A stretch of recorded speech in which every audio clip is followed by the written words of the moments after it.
Bienvenue à ceux qui nous ont rejoints sur Facebook Live et bienvenue aussi à ceux qui nous suivront tout à l'heure sur notre site internet et sur YouTube dès 14 heures. Aujourd'hui, donc, on est content de vous offrir quand même ce temps de culte, ce temps, même si on n'est pas les uns avec les autres, on est les uns avec les autres de façon virtuelle, mais quand même bien réelle, parce que l'Esprit de Dieu nous unit, j'en suis persuadé. Alors on a eu l'autorisation ce vendredi de faire quand même le culte, vu qu'on n'est que des membres de ma famille, de vivre ce temps de culte ici et de vous l'offrir, de le filmer ici, c'est plus simple, c'est aussi meilleur, on a aussi plus de place pour filmer et pour vous offrir un meilleur son. Alors, bon temps de culte, restez jusqu'à la fin. Je crois vraiment que ce message que Dieu a mis sur mon cœur, il est là aussi pour vous encourager. Et le titre du message, vous le voyez affiché maintenant, « Qui sait si ce n'est pas pour une occasion comme celle-ci que tu es parvenu à la foi ?» Qui sait si ce n'est pas pour une occasion comme celle-ci que tu es parvenu à la foi, mon frère, ma sœur, qui que tu sois qui regarde ce temps de culte, et c'est la paraphrase d'un verset biblique qu'on verra tout à l'heure. J'espère en tous les cas que vous allez bien et je vous invite vraiment à avoir les oreilles grandes ouvertes. Ces derniers temps, on entend sans arrêt cette phrase « restez chez vous ». Restez chez vous. Et c'est le message qui ressort sans arrêt. Ce n'est pas juste une question de dire si on a peur ou pas. Je crois que tout le monde en a compris maintenant. Ce n'est pas dire j'ai même pas peur donc je m'en fiche. Non, je crois que ces règles sont importantes parce qu'elles sauvent des vies. On doit impérativement les respecter et c'est le seul moyen d'éviter la contamination et aussi de ralentir la propagation du coronavirus. Et c'est ce qui maintenant est déterminant. C'est déterminant pour chacun d'entre nous et pour qu'on puisse aussi éviter que d'autres personnes ne tombent malades et aussi que nos hôpitaux soient engorgés. Si le virus se propage trop rapidement, les unités de soins intensifs, nos hôpitaux seront surchargés. Les conséquences peuvent être dévastatrices. Alors je vous invite vraiment à avoir une attitude aussi respectueuse des autres. On est tous concernés et on est là aussi pour prier les uns pour les autres. On est là pour prier aussi pour les services médicaux. On est là pour bénir nos autorités aussi qui doivent prendre des décisions qui sont peut-être impopulaires. Certains trouvent qu'ils vont pas assez loin, d'autres trop loin. Mais bénissons nos autorités afin qu'ils prennent de sages décisions et aussi qu'ils soient fortifiés dans leur santé. J'imagine que les heures de sommeil doivent être peu nombreuses. Comme introduction encore, j'aimerais vous lire un message qu'un ami a posté sur Facebook. Un message d'une personne qui a déménagé il y a maintenant 6 semaines à Rome et qui va écrire ceci. C'est un Suisse qui écrit ça, comme beaucoup d'autres. J'ai un peu rigolé quand on a commencé à parler du coronavirus et quand les premières restrictions ont été imposées au nord de l'Italie. J'ai dit on fait une grande histoire pour pas grand-chose. Puis j'ai vu le développement, les mesures courageuses que les autorités italiennes ont prises. Et j'ai vu avec horreur comment les pays qui nous entourent, et les Suisses en particulier, ont regardé l'Italie avec condescendance, ces touristes avec un système de santé archaïque débordé au moindre petit rhume. Depuis ici, nous voyons le Titanic foncer sur l'iceberg et vous dansiez insouciants. Depuis quelques jours, heureusement, nous voyons un changement, mais s'il vous plaît, n'attendez pas un jour de plus, restez chez vous. Et c'est bien, vous nous suivez en live maintenant sur Internet. Et il poursuit, cet ami sur Facebook, le Conseil fédéral veut croire que les Suisses sont des gens responsables et sont capables de se mobiliser sans que l'on impose des contraintes trop strictes. Donnez-lui raison. Tous les soirs, vous sortez sur vos balcons pour applaudir les soignants, c'est bien, mais le meilleur moyen de les aider est de leur rendre hommage et de rester chez vous. Je crois plus que vous pourrez éviter une situation à l'italienne. Je ne crois plus que vous pourrez éviter une situation à l'italienne, mais vous pouvez la minimiser, rester chez vous. Alors c'est vrai que c'est peut-être pas évident d'être confiné chez soi, c'est peut-être désagréable, on n'a pas l'habitude, on a l'habitude d'avoir notre liberté et d'en jouir et c'est bien ainsi. Mais je crois qu'il s'agit aussi d'être en bénédiction pour les autres et c'est là où je veux en venir avec mon message. En ces temps inédits d'incertitude, on souhaite faire honneur à notre nom, le nom de cette église que je sers depuis bien des années, depuis 13-14 ans. qui s'intitule « Église, source de vie ». Et je crois qu'on est appelé à être une source de vie et pas être une source de mort. Même en confinement, je crois que cela reste possible. Soyons pleins d'encouragement, d'amour pour nos proches, pour nos frères, pour nos sœurs, nos familles, nos collègues, peut-être des clients, peut-être des voisins, pour toutes les personnes malades, ceux qui passent par le deuil, pour nos autorités, pour les services sanitaires. Soyons des bénédictions, continuons à prier, en particulier pour que cette pandémie ne se rajoute pas aux difficultés déjà existantes pour les plus vulnérables et qu'ils en soient préservés. Il y a certainement des détresses économiques qui vont ressurgir. On n'a pas l'habitude dans notre pays où on a quand même une vie relativement facile, ou en tout cas on avait une vie relativement facile jusqu'à aujourd'hui. Alors soyons des bénédictions, soyons source de vie pour celles et ceux qui en ont besoin. Et je crois que c'est pour ça que nous existons, c'est pour ça que Dieu a investi dans notre vie. Il y a un verset du livre d'Esther dans la Bible qui trotte dans ma tête depuis quelques jours, et c'est le thème de mon message. Vous le voyez affiché dans Esther 4, verset 14. D'ailleurs, qui sait si ce n'est pas pour une occasion comme celle-ci que tu es parvenu à la royauté. C'est son oncle qui a dit ça à Esther, qui était parvenue reine. Elle lui a dit, mais qui sait si ce n'est pas pour une occasion comme celle-ci que tu es parvenu à la royauté. Ce matin, j'aimerais nous défier tous. Qui sait si ce n'est pas pour une occasion comme celle-ci que tu es parvenu à la foi. Qui sait? Tu as certainement un rôle à jouer en te plaçant devant Dieu, peut-être en te mettant à genoux pour la première fois devant Dieu et en lui demandant, en l'implorant, mais Seigneur, qu'est-ce que tu veux que je fasse? Beaucoup de personnes se posent la question de l'utilité de leur vie, de quel est le but, quel est le sens de la vie. Et je crois qu'avec cette pandémie, déjà vous avez cette capacité de vous mettre à genoux et de demander au roi des rois, au Seigneur des seigneurs, sa volonté. Esther, à qui était adressé ce texte, était très confortablement assise dans un palais. Elle était la femme du roi de Perse, et elle venait d'un peuple, le peuple juif, et le peuple juif se retrouvait dans une situation désespérée. Ils étaient en exil, loin de leur terre natale, et il y avait un édit qui signait leur arrêt de mort. Quelqu'un a réussi, le Premier ministre a réussi à monter la tête du roi et à lui faire signer un arrêt de mort pour tous les Juifs. Et la reine du pays, donc Esther, était d'origine juive, mais au palais royal, tout le monde l'ignorait, personne ne savait son origine. Elle était tranquille dans son harem où il y avait une multitude de serviteurs, de servantes qui prenaient soin d'elle, et elle se doutait de rien et elle vivait paisiblement. Son oncle, Mardoché, lui fit connaître la situation afin qu'elle puisse intercéder auprès du roi. Qui mieux que la reine pouvait aller vers le roi pour lui dire « Mais stop maintenant, arrête ce meurtre qui est programmé ». Et cependant, même qu'elle était reine, il y avait une loi qui lui interdisait d'aller vers le roi si le roi ne l'invitait pas. Tout reine qu'elle était, elle ne pouvait pas s'approcher du roi. Et Mardoché, donc son oncle, va l'inciter au courage en lui faisant réaliser que son accès au pouvoir, en devenant l'épouse du roi Assuérus, avait un but précis, secourir son peuple.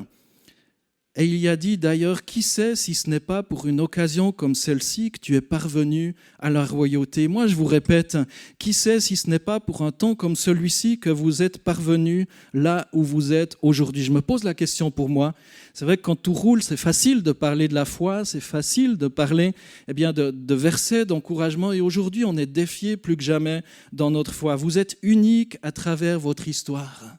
Vous êtes uniques, toutes celles et ceux qui nous écoutaient, qui vont écouter ce temps de culte, ce message, vous êtes uniques à travers votre histoire, à travers votre couleur, à travers votre âge, à travers vos souffrances, à travers vos joies. Personne d'autre peut faire ce que vous êtes appelés à faire. Et laissez-moi vous dire, et c'est mon premier point, que Dieu n'est pas sourd ni insensible à votre situation. Dans le texte d'Ésaïe, chapitre 59, verset 1, on lit ceci: « Non, la main de l'Éternel n'est pas devenue trop courte pour sauver, ni son oreille trop dure pour entendre. » Dieu n'est pas sourd ni insensible à votre, à notre situation. La main de l'Éternel n'est pas devenue trop courte pour sauver aujourd'hui. Son oreille n'est pas trop dure pour entendre. Il n'a pas besoin d'appareil auditif. Vous pouvez crier à lui, vous pouvez parler même doucement, il va entendre, que vous soyez cantonné chez vous, que vous marchiez dans la nature. Dieu n'est pas sourd pour entendre, la main de l'Éternel n'est pas trop courte pour sauver. Et dans l'évangile de Matthieu, au chapitre 6, versets 25 à 34, on va lire, pas tous les versets, mais quelques versets ce matin. Vous pouvez lire la suite chez vous, prendre une Bible, regardez dans votre Bible. On a beaucoup de temps maintenant, vu qu'on est cantonné chez nous, donc prenez ce temps. Vraiment, mettez ce temps à profit pour lire ces textes de la Bible qui nous fortifient, qui nous parlent de Dieu, qui nous parlent de Jésus, qui fortifient notre foi. Et on a l'occasion maintenant, avec ce drame qui frappe toute la terre, eh bien, de mettre notre foi en action. C'est plus juste des paroles, c'est plus juste des théories, mais notre foi est appelée à être mise en pratique. Dans Matthieu 6, verset 25, je commence à lire. Voilà pourquoi je vous dis, ne vous inquiétez pas au sujet de la nourriture et de la boisson dont vous avez besoin pour vivre, au sujet des vêtements dont vous avez besoin pour votre corps. La vie est plus importante que la nourriture et le corps plus important que les vêtements, n'est-ce pas ? Regardez les oiseaux. Ils ne sèment ni ne moissonnent, ils n'amassent pas de récolte dans des greniers, mais votre Père qui est au ciel les nourrit.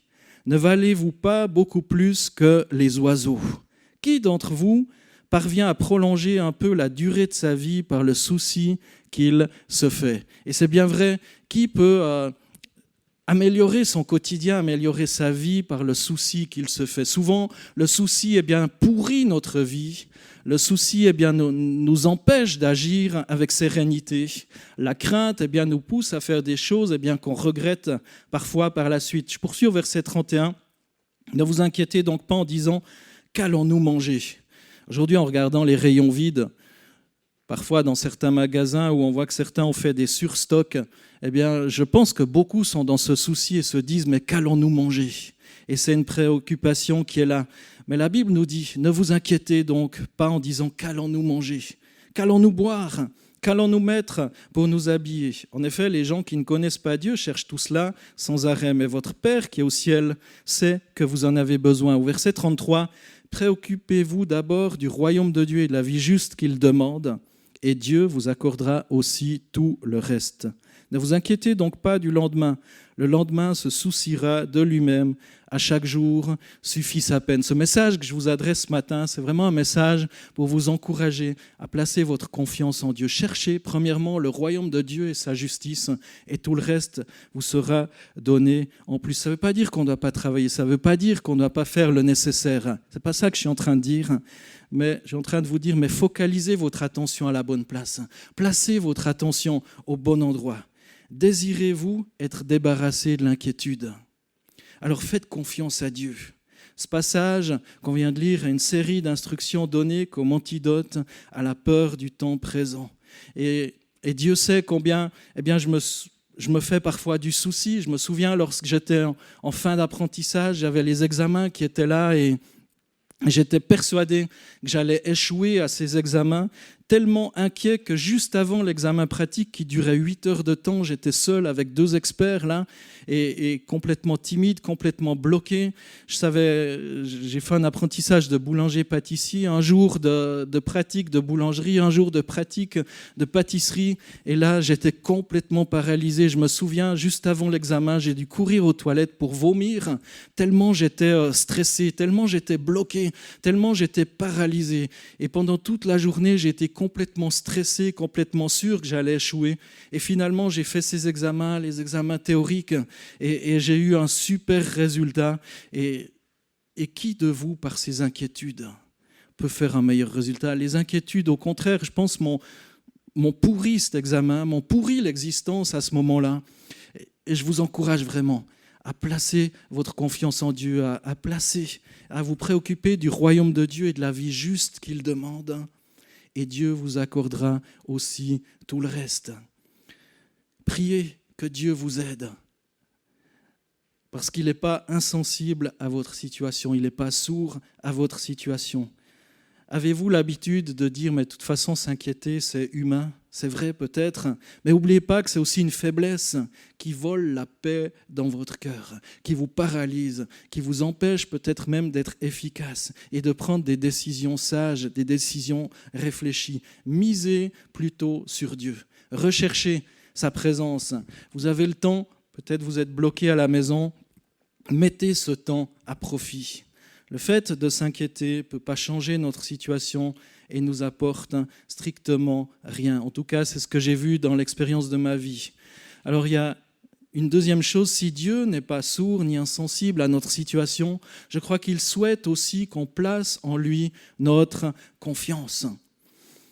Alors, il y a ce papier toilette qui est devenu un symbole de sécurité.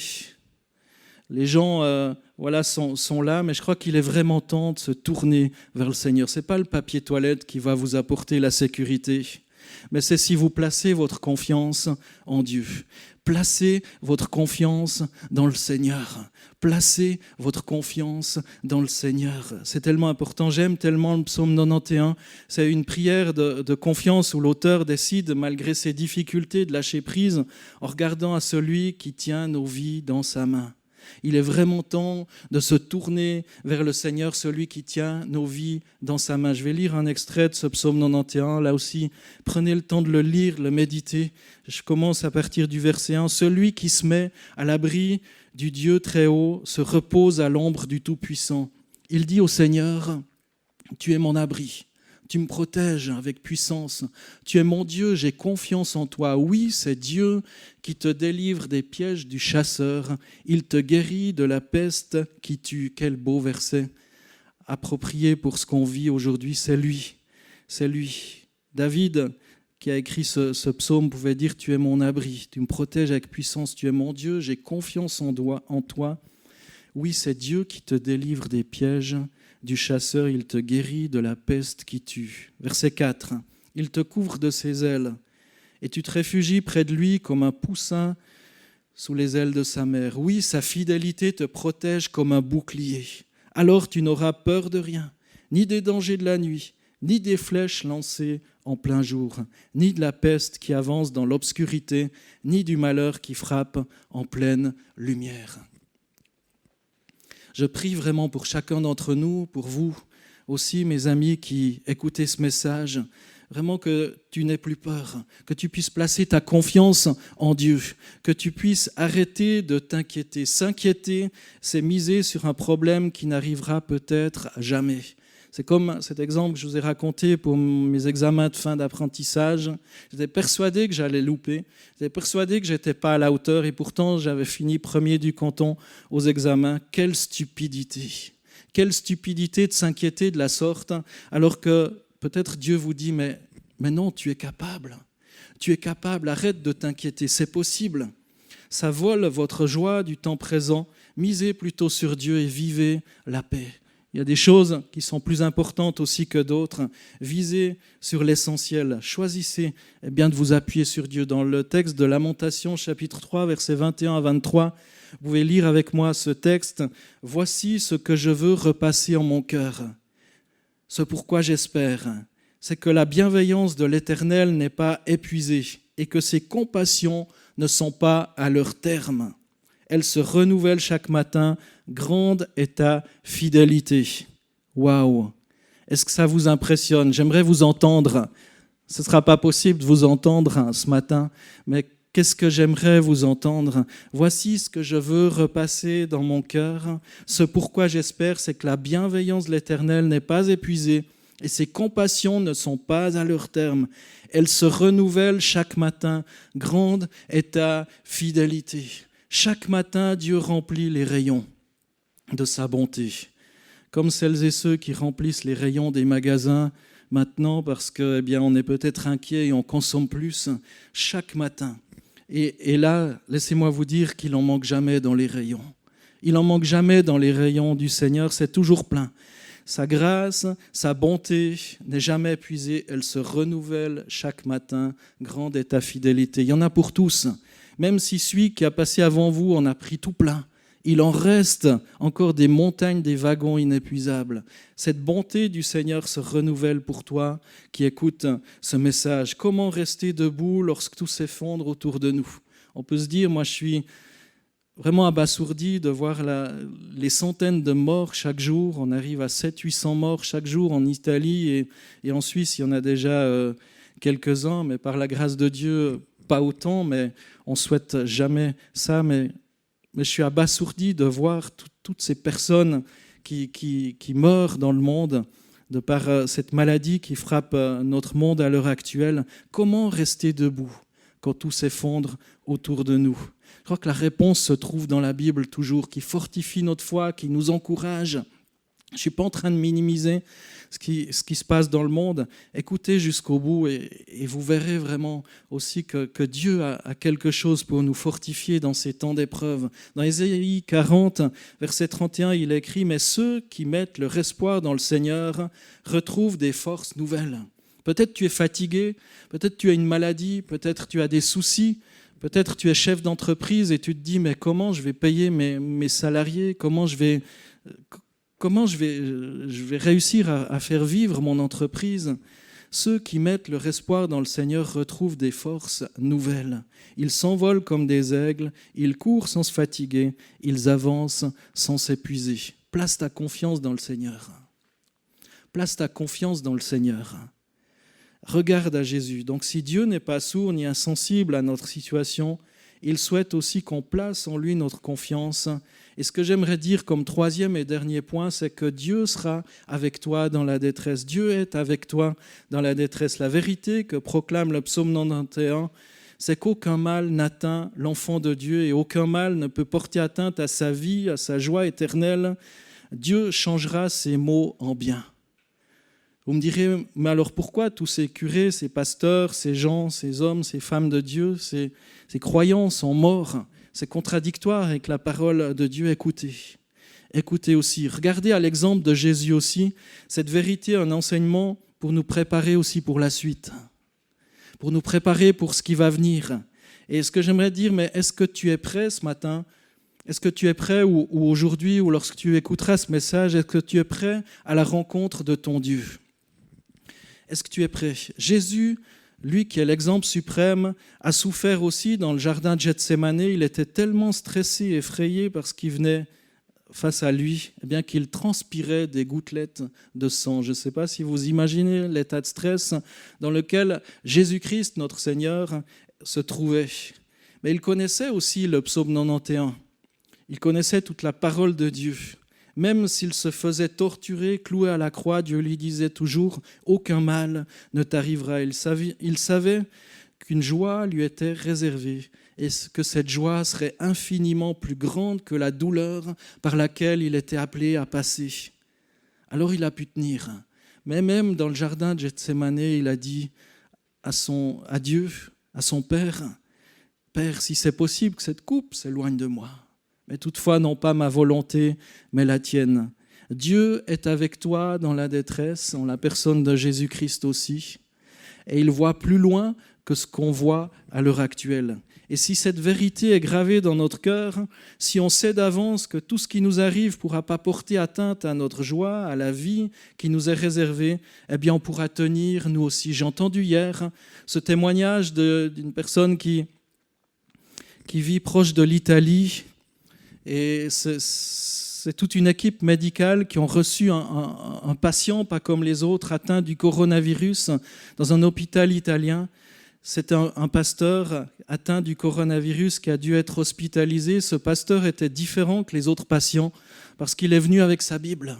Il était avec sa Bible et même malgré ses difficultés respiratoires, il n'a pas dû être intubé.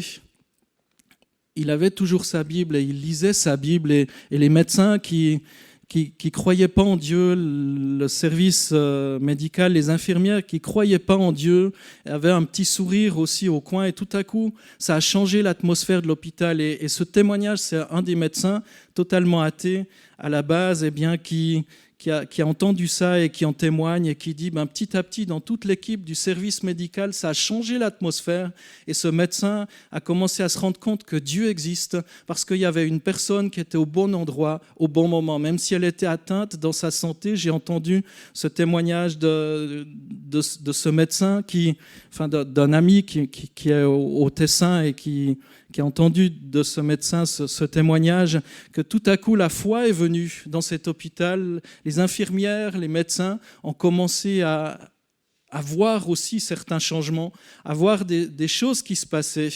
Et peut-être que ce pasteur a été atteint dans sa santé, justement, pour une occasion comme celle-ci, qu'il est parvenu dans cet endroit, afin que des hommes et des femmes entendent parler de Jésus-Christ et de son amour. Vous direz, oui, mais pourquoi il est malade ? Justement, parce que Dieu voit plus loin, parce que Dieu a pitié de toi. Peut-être ce matin, ça te fait ricaner d'entendre ça, tu te dis, ouais, Dieu, il n'existe pas vraiment. Mais ce matin, tu peux choisir aux promesses de la Bible. Tu peux choisir de croire aux promesses de la Bible. Peut-être que la douleur va être là, comme ce pasteur qui a été hospitalisé en Italie ou d'autres que je connais. Peut-être que la souffrance sera là aussi. Peut-être que les difficultés seront là, mais aucun mal ne pourra t'atteindre, parce que Dieu voit au-delà, Dieu voit à ton éternité. Laissez-moi vous raconter encore le témoignage d'un homme qui est né en 1862, pendant la guerre qui est née en 1837. Moody, son père, est mort alcoolique, charmante vie. Sa mère est devenue veuve à 36 ans avec 7 enfants et elle était enceinte de jumeaux. Dwight Moody était le plus jeune. Il a commencé à travailler à l'âge de 13 ans et un oncle pasteur est venu les aider. Moody a pris conscience de Dieu et a commencé à le chercher dans sa détresse. Vous imaginez sa vie. Il n'avait plus de père. Sa mère était la veuve avec 9 enfants et son père est mort alcoolique. Quelle image! Moody a dit « J'ai longtemps prié pour obtenir davantage de foi, m'imaginant qu'un jour j'en serais rempli aussi soudainement que la foudre s'abat sur un arbre. Mais rien ne s'est produit jusqu'au jour où j'ai lu que la foi vient de ce que l'on entend, et ce qu'on entend vient de la parole de Christ. J'ai ouvert ma Bible et je me suis mis à l'étudier sérieusement afin de mieux connaître mon Dieu.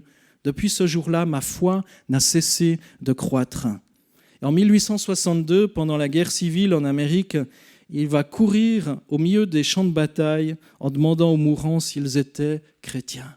Là, au milieu du champ de bataille, alors que des centaines, des milliers de personnes mouraient sur ce champ de bataille, Moody va courir vers ces gens en disant « Mais est-ce que tu es chrétien ?» Il va prier pour eux, va leur partager la foi, alors qu'ils sont là en train de mourir parce qu'ils voyaient au-delà. Ils voyaient plus loin. Ils voyaient sur ces hommes qui avaient besoin de se repentir, qui avaient besoin d'accepter Christ afin qu'ils passent l'éternité avec leur Dieu. Et ce que j'aimerais vous laisser ce matin, ce que j'aimerais vous laisser au travers de ce message, si vous l'écoutez à un autre moment, c'est ce texte d'Esther, Esther 4,14. D'ailleurs, qui sait si ce n'est pas pour une occasion comme celle-ci que tu es parvenu à la royauté. Et j'aimerais remplacer le mot royauté parfois. Qui sait si ce n'est pas pour une occasion comme celle-ci que tu es parvenu à la foi. Ce matin, Dieu t'interpelle. Aujourd'hui, Dieu t'interpelle. Alors que tu écoutes ce message, Dieu t'interpelle. Expérimenter la présence et l'amour de Dieu au cœur même de la détresse peut faire de toi une personne courageuse comme Moody, qui était prêt à aller au milieu du champ de bataille pour partager l'amour de Dieu, même risquer sa vie pour le nom de Jésus, que le nom de Jésus soit connu. On se bat donc sans peur, sans crainte, et c'est dans la tranquillité, la joie qu'on donne les promesses de Dieu et qu'on trouve notre force. Soyez courageux, mes amis. Partagez votre amour, partagez votre foi. Peut-être vous ne pouvez pas le faire de façon directe, mais aujourd'hui, on a la possibilité de se téléphoner. Aujourd'hui, on a la possibilité de s'écrire une carte. Aujourd'hui, vous avez la possibilité d'encourager quelqu'un. Faites-le. Faites-le. J'espère que la description de la protection que Dieu donne à ses enfants t'a donné envie ce matin, t'a donné envie aujourd'hui. J'espère que tu as envie de faire l'expérience de la vie et de la joie éternelle et complète et comblée qu'on trouve en Jésus-Christ. Alors si c'est le cas, la porte est ouverte, peu importe ce par quoi tu es passé, peu importe ce que tu as fait, peu importe qui tu es. Laisse-moi te lire ce texte de Romains 10, verset 9. Si de ta bouche tu affirmes devant tous que Jésus est le Seigneur, si tu crois de tout ton cœur que Dieu l'a ramené d'entre les morts, tu seras sauvé. Si tu places ta foi en Jésus-Christ pour te sauver et renoncer à tes propres efforts pour te sauver toi-même, tu auras aussi accès à ce plus grand don qui existe, le don de Jésus-Christ lui-même. Romains 10, 9, je le relis ici, de ta bouche, tu affirmes devant tous que Jésus est le Seigneur, et si tu crois de tout ton cœur que Dieu l'a ramené d'entre les morts, tu seras sauvé. Ce n'est pas moi qui le dis, c'est la Bible, la parole de Dieu au travers de la bouche de l'apôtre Paul. Donc, ce matin, si Dieu n'est pas sourd ni insensible à votre situation, il souhaite que je place ma confiance, notre confiance, qu'on place notre confiance en Dieu. Et j'aimerais te rappeler que Dieu veut être avec toi dans cette détresse, quelle qu'elle soit. Que ce soit la maladie, que ce soit ce virus, que ce soit d'autres choses, Dieu est avec toi dans la détresse. Et j'aimerais prier pour toi ce matin. Peut-être tu es en train de perdre la foi. Qui sait si ce n'est pas pour une occasion comme celle-ci que tu es parvenu à la foi. Je vais prier pour vous. Je vais vous bénir, vous encourager. Je ne connais pas vos vies. Vous pouvez nous écrire aussi. Vous pouvez m'envoyer un message aussi. Et on aimerait aussi, même si vous avez besoin de parler à quelqu'un, vous pouvez me téléphoner. Vous pouvez trouver toutes les coordonnées sur notre site internet. Nous contacter de différentes manières. Mais en tous les cas, on aimerait être une source d'encouragement et de bénédiction pour vous. Seigneur Dieu Tout-Puissant, Seigneur, tu connais celles et ceux qui ont besoin particulièrement de toi d'être encouragés. Seigneur, tu nous défies ce matin. Qui sait si ce n'est pas pour une occasion comme celle-ci qu'on vit, eh bien qu'on est parvenu à la foi. Seigneur, bénis tous ces hommes, ces femmes, des jeunes, des moins jeunes qui entendent ce message, que leur foi soit encouragée. Seigneur, que tu les bénisses, que tu les encourages, que la foi puisse naître. Peut-être ceux qui sont en train de dire « mais je ne crois plus en Dieu ». Avec tout ce qui se passe, ces gens qui meurent à l'appel, je ne crois plus en Dieu. Mais ce matin, Dieu aimerait fortifier ta foi. Dieu aimerait que tu regardes à lui. Dieu aimerait que tu regardes, que tu considères aussi sa souffrance.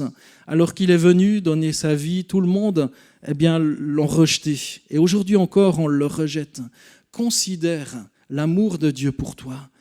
Si de ta bouche tu affirmes devant tous que Jésus est le Seigneur, si tu crois de tout ton cœur que Dieu l'a ramené d'entre les morts, tu seras sauvé. Que Dieu vous bénisse.